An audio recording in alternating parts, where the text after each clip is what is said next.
Life's funny, you know? One day you're folding sweaters in a high-end boutique, dreaming of big things, and the next, you're face to face with destiny. Or at least, that's how it felt when Ethan walked in. But let me back up a bit. My name's Ava, and fashion's my game. Not the flashy, break-the-bank kind, but the smart, stylish kind that says, yeah, I know I look good. The boutique was my playground, my school, and sometimes, it felt like my whole world. I could match a vintage belt with a modern dress and make it look like they were always meant to be together. My dream? To turn this knack into a career as an image stylist. Ethan, was it? I asked, eyeing the guy browsing through our new collection. He had that artsy vibe, camera hanging around his neck, like he saw the world in snapshots. Yeah, I'm here for a shoot. Need something that screams urban chic but isn't trying too hard, he said, scanning the racks. I laughed. You're in luck. Urban chic's my middle name. Well, not really, but you get the point. We chatted as I pulled out pieces, mixing patterns and textures like a DJ mixes tracks. He was easy to talk to, and for a guy who spent his days looking through a lens, he had a pretty sharp eye for fashion. You've got a real talent, Ethan said, holding up a leather jacket I'd paired with a soft, floral dress. Ever think of doing this professionally? All the time, I admitted. But dreams and rent don't always align, you know? He nodded. Tell me about it. I was shooting weddings before I could land anything bigger. But you've got to chase what you love. Our banter was cut short by a shrill voice echoing through the store. Ava, darling, where are those scarves I asked about? That was my cue. Mrs. H, the store owner, didn't do patience. On it, I called back, giving Ethan an apologetic smile. Duty calls. He handed me his card. Let's talk. Maybe there's something we can collaborate on. Maybe, I said, pocketing the card. I didn't hold my breath. People threw around "let's collaborate" like spare change, but nothing ever came of it. The rest of the day was a blur of customers, folding clothes, and Mrs. H's demands. But as I locked up the store, Ethan's card burned a hole in my pocket. What if? I thought. Nah, better not get my hopes up. Hey, Ava. It was Ethan, leaning against the wall outside. Grab coffee with me? I've got an idea I want to run by you. Coffee turned into dinner, and dinner turned into late-night talks about everything and nothing. Ethan's world of photography was as colorful and chaotic as mine in fashion. And the more we talked, the more it felt like our paths were meant to cross. Ethan's idea of meeting the family came out of nowhere. One minute we were chilling on his couch, flipping through old photo albums, and the next, he's all, "You should come to dinner with my folks this weekend." Are you for real? I dropped the album, staring at him like he'd just sprouted a second head. Ethan, babe, we've been dating what, a couple of months? Isn't it a bit early for the whole meet the family circus? He just grinned, that cocky smile that always made me roll my eyes and laugh at the same time. They're gonna love you, Ava. And I want my worlds to collide, you know? You, them, all of it together. I could have said no. Could have told him I wasn't ready to jump into that pool just yet. But looking at him, all excited and hopeful, what could I do? I caved. Fine, but if your sister starts measuring me for a wedding dress, I'm outta there. Ethan laughed. Mia? Nah, she's more likely to sell you a knockoff and keep the change. Great. Just the endorsement I needed. Ethan wasn't kidding about his family living large. Their house was like something out of a magazine, all sleek lines and expensive tastes. I felt my thrift shop chic outfit shrinking in protest as we walked up to the door. His parents were the picture of upper-class warmth. His mom, Linda, enveloped me in a hug that was surprisingly genuine, while his dad, Mark, offered a firm handshake and a friendly nod. So far, so good. Then came Mia. She sauntered in like she owned the place, which, in a way, she probably did. So, you're the girl who's been keeping my brother away from us, she said, eyeing me like I was a puzzle she couldn't quite solve. Dinner was a minefield. Every question Linda asked was laced with curiosity and a hint of judgment, while Mark was more interested in Ethan's work, occasionally throwing a question my way like an afterthought. Mia, though, was on a whole other level. "So, Ava, Ethan tells us you're into fashion. Planning to make a career out of selling clothes?" I bristled. "More than selling, actually. I'm looking into becoming an image stylist. There's art in creating an image, a persona. It's not just about the clothes." "Art, huh?" Mia smirked. "Sounds fanciful. And here I thought art was about expression, not dressing up mannequins." I could feel Ethan tensing beside me, but I laid a hand on his. "Everyone's got their medium, Mia. Some use canvas, others use a camera." I glanced at Ethan. "And some of us use fabric and texture. It's all expression in the end." The rest of the evening passed in a blur of forced politeness and subtle digs from Mia. By the time Ethan and I said our goodbyes, I was more than ready to escape into the night. Meeting Ethan's folks and getting to know his family was one thing, but dealing with his sister, Mia, was a whole other level of drama I hadn't signed up for. It all kicked off one afternoon at the boutique, right in the middle of a busy spell when Mia decided to grace us with her presence. She strutted in like she owned the place, her eyes scanning the store until they landed on me. "Hey, Ava, you're gonna hook me up with a discount, right? Family perks and all that," she said, smirking as she held up a dress from the new collection. I was already bracing for trouble. "Mia, you know I can't do that. This is the latest line. No discounts, not even for family." Her smirk dropped, replaced by a scowl. "What? Come on, don't be such a stick in the mud. I'm practically your sister." I shook my head, trying to keep my voice even. "Rules are rules, Mia. I can't just change them for you." That set her off. She threw the dress down and stormed out, muttering about how I'd regret this. I sighed, knowing this wasn't going to end here. Sure enough, Ethan gave me an earful later. "Ava, why couldn't you just give her the discount? She's my sister. We're supposed to look out for each other."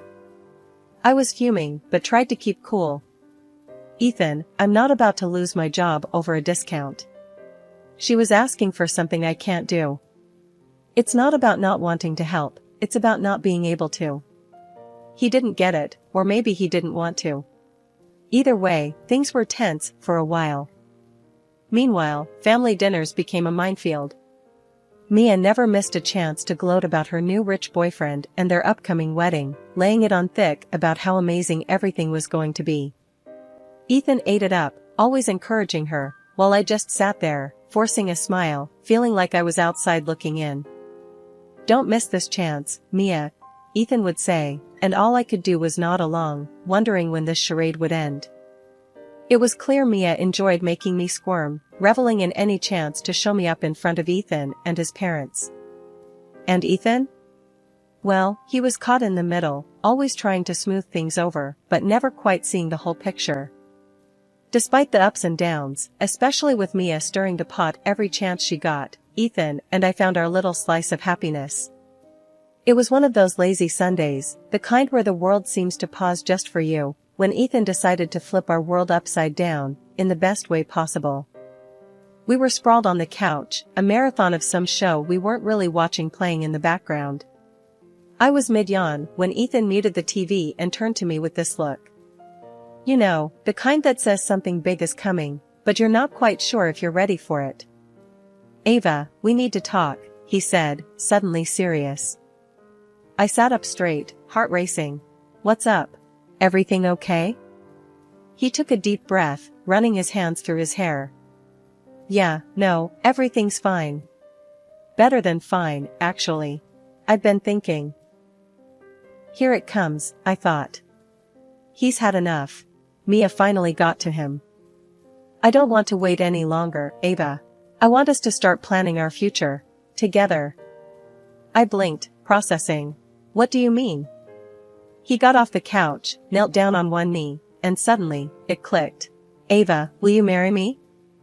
My heart stopped, then raced. "Are you serious? Right now? You're asking me now?" Yeah, why not? He grinned, that confident, slightly cocky grin that drove me wild. I love you, Ava. I want to spend my life with you, drama and all. So, what do you say? I looked at him, kneeling there, so sure of himself, of us. And despite the voice in my head screaming about Mia and all the complications, I knew my answer. Yes, I said, the word barely a whisper. Yes, I'll marry you. Ethan's face lit up, and he swept me into his arms, spinning me around. That's my girl. But then, reality crept in, as it always does. Ethan, you do realize what you're signing up for, right? Your sister, my job, us, it's not going to be easy. He set me down, his hands on my shoulders, looking me straight in the eye. Ava, I don't care about any of that. We'll figure it out, together. Mia will come around, and if she doesn't, well, that's on her. You and me, we're a team now. His words were like a balm, soothing the worry that had taken root in my chest. A team, huh? I like the sound of that. Yeah, Team Ava and Ethan against the world. We laughed, the tension melting away, replaced by a sense of rightness, of belonging. In that moment, it didn't matter what Mia thought or what anyone else said. We were in this together, for better or worse. Wedding prep was in full swing, and let me tell you, it was turning into my full-time gig. I was all over it, from the get-go. Designing the whole shebang was my jam. I dreamt up this vibe for the day that was kinda out there, elegant, but with a twist. Ordered this bomb dress with a massive bow, something that screamed me. The girls were getting outfitted in styles I handpicked, and for everyone else coming, I had this vision that just tied everything together. I dove headfirst into planning the decor. We're talking custom-designed invitations, guest gifts that weren't your run-of-the-mill junk, and photo zones that'd make your Insta pop. The arch, the tables, chairs, you name it, everything had to be on point, matching the vibe. I was buzzing, imagining the looks on everyone's faces when they saw the setup. Linda, my future mother-in-law, was on this journey with me. We hit the shops like a storm on the weekends, hunting for those perfect little touches. Over coffee, she'd spill how impressed she was with my dedication. You're really going all out, aren't you? Mia's not even half as involved with her plans, she'd say, shaking her head. One day, Linda drops this on me, asking if I could give Mia a hand with her wedding stuff. Honestly, I wasn't keen, but Linda looked so hopeful. So, I said, sure, I'll talk to her. Mia, though, she wasn't having any of it. I don't need your help, thanks, she snapped, all high and mighty. I just shrugged it off, thinking, fine by me. Less drama. The closer we got to the wedding, the more real it all felt. Every piece of the puzzle was falling into place, and I couldn't wait to see it come to life. Ethan was my rock through it all, always there with a word of encouragement or a helping hand. Babe, this is gonna be epic. Can't believe you pulled all this together, he'd say, eyes wide as he looked over the plans. Yeah, well, it's gotta be perfect, right? For us, I'd respond, feeling that mix of nerves and excitement bubbling up inside. We'd spend nights going over every little detail, making sure nothing was missed. It was exhausting, but in the best kind of way. The thought of walking down an aisle that looked exactly as I pictured it in my head, towards Ethan, made all the late nights worth it. Mia's wedding took place 2 months earlier. Ethan and I were kindly invited to the ceremony, and what I saw struck me to the heart. Walking into that wedding was like stepping into a twisted version of my own dream. There it was, all laid out before me, every little detail I'd painstakingly chosen for my own wedding. My designs, my ideas, right down to the flowers on the tables, were all there. It was like I'd been robbed, but instead of missing jewels, it was my dreams that were taken. I nudged Ethan, disbelief painting my voice. Can you believe this? It's our wedding. She's taken everything. Ethan glanced around, his discomfort obvious. Babe, it's fine. Let's not make a scene. It's her day. Her day? I couldn't keep the incredulity out of my voice. It's supposed to be our day. She's wearing my dress, Ethan. And that's my bouquet in her hands. As Mia made her grand entrance, looking like a carbon copy of what I'd imagined for myself, the sting of betrayal bit deep. The guests oohed and awed, snapping pictures of the decor I'd poured my heart into. Their joy was a knife in my gut. I turned to Ethan, desperation clear in my plea. She's stolen our wedding. How can you be okay with this? Ethan, always the peacemaker, just sighed, his gaze fixed on anywhere but me. Don't do this now. It's Mia's wedding. Don't ruin it. Ruin it? The irony was thick enough to choke on. I was the victim here, yet somehow, I was being asked to play nice, to smile and nod while Mia paraded around in my dream. The urge to flee, to run from this mockery of my own plans, was overwhelming. But as I stood there, surrounded by stolen dreams, a fire lit within me. No, I wouldn't run. This wasn't just about centerpieces and dresses, it was about respect, about the sanctity of my ideas. Ethan, I said, my voice low but firm, this isn't right. You know it. I need to know how she got her hands on my plans. He looked at me then, and I could see the worry in his eyes. But before he could respond, Mia was upon us, beaming in her ill-gotten gown. Isn't it just perfect? She gushed, oblivious or indifferent to the turmoil she'd caused. I forced a smile, my mind racing. It's something, all right. Tell me, Mia, where'd you get the inspiration? Her laughter tinkled, fake as the facade we were all maintaining. Oh, you know, here and there. A girl has her sources. After these words, she importantly walked away from me to the guests. Sources. The word echoed mockingly in my head. My sources, my plans, my wedding. Ethan tried to steer the conversation elsewhere, but I was done. Done playing the understanding fiancé, done watching my wedding play out in front of me like some cruel joke. I made my way to Linda, who stood next to Mia, soaking in the praises showered upon the stolen decor by oblivious guests. 6 months of planning, Mia boasted, and Linda nodded along, pride written all over her face. Fueled by a mix of hurt and determination, I confronted them. Who came up with this? Who's the mastermind behind the wedding design? My voice carried over the murmurs, attracting curious glances. Mia's confident smirk faltered under my gaze. The guests, sensing the tension, fell into an uneasy silence. Linda, caught off guard, turned to me. Is everything all right, dear? Before I could reply, Ethan was at my side, his hand on my arm, attempting to lead me away. Let's not do this here. It's Mia's day. He repeated it in a whisper, a plea in his voice. I yanked my arm away, my voice rising, despite my best efforts to stay calm. Why, Ethan? Why did Mia steal my wedding plans? How did she even get my dress? Mia's eyes darted to Ethan, her facade of innocence crumbling. Ethan, with a sigh of resignation, faced me. Look, our wedding was still a way off. I thought. Mia could use your ideas. And the dress, it saved money. I stared at him, my mind struggling to process his words. You gave her my dress? My ideas? And you think it's okay because what? It saves a few bucks? The justification hung heavy in the air, tainted with betrayal. Ethan, faltering under my gaze, added, we can always push our wedding back, let people forget about the design. I'd do anything for my sister. Mia, emboldened by Ethan's support, couldn't resist a dig. I just had to have that dress. It was too beautiful to pass up. And now you can say you're following in my footsteps.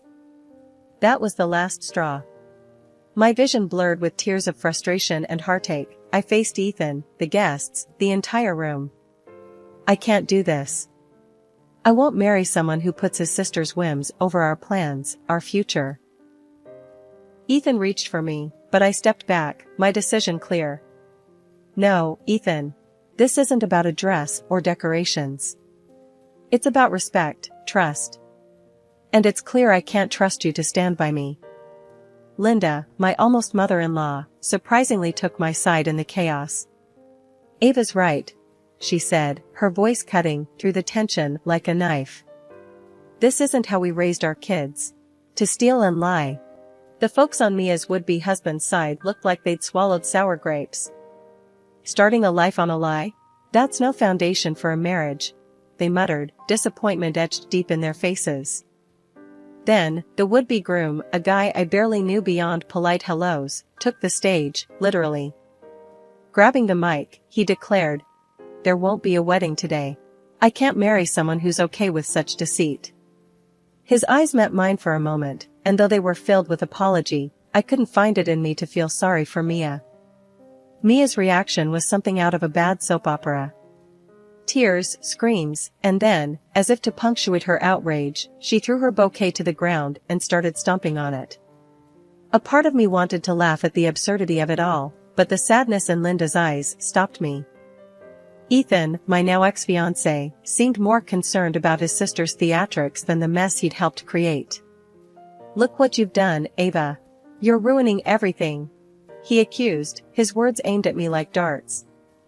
His parents, however, weren't on the same page. "We're ashamed," they said, their disappointment directed at Ethan and Mia. "Ashamed to have raised children who think this is okay." Walking away from that mess, I felt a mixture of relief and sorrow. Relief that I'd dodged a lifetime of being second to Mia's whims, and sorrow for what could have been if Ethan had been the partner I thought he was. After the storm comes the calm, they say. And in my case, after a hurricane of emotions and a tornado of drama, I finally found my peace. It wasn't overnight, mind you. Took a good chunk of soul-searching and a whole lot of me time. But I got there. One afternoon, sitting in the quiet of my living room, surrounded by sketches and fabric swatches, I realized I was finally doing what I loved again. Designing, creating, dreaming. Only this time, it was for me. My phone rang, breaking the silence. It was Jenna, my best friend, her timing impeccable as always. "Ava, girl, how's the world's next big wedding stylist doing today?" Her voice was a warm hug over the phone. I chuckled, shaking my head even though she couldn't see me. "Getting there, Jen. Actually working on a new project right now." "That's my girl. Hey, remember that boutique on 5th? The one we loved? They're looking for a designer to revamp their bridal section. Sounds right up your alley." My heart skipped a beat. "Really? That's huge, Jenna." "Yeah, you should totally go for it. Show them what you're made of." And I did. I poured my heart and soul into a portfolio, showcasing not just my skills, but my vision, my passion for fashion that told a story, that celebrated love in all its forms. Walking into that boutique, portfolio in hand, felt like stepping into a new chapter of my life. The interview was more of a conversation, a shared excitement for what weddings could be. And when they offered me the job on the spot, it was more than an opportunity. It was validation. A sign that I was exactly where I was supposed to be. But amid the new beginnings, there was one loose end that needed tying up. Ethan. The whole wedding debacle left me not just heartbroken, but financially in the lurch too.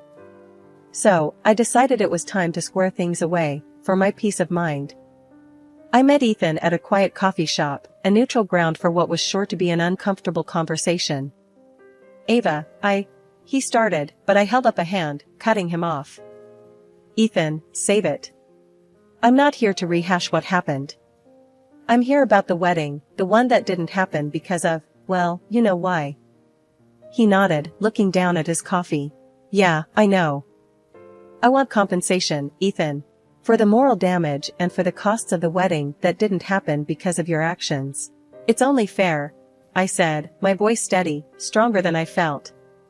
He sighed, rubbing his forehead. "Ava, I know I messed up. How much are we talking?"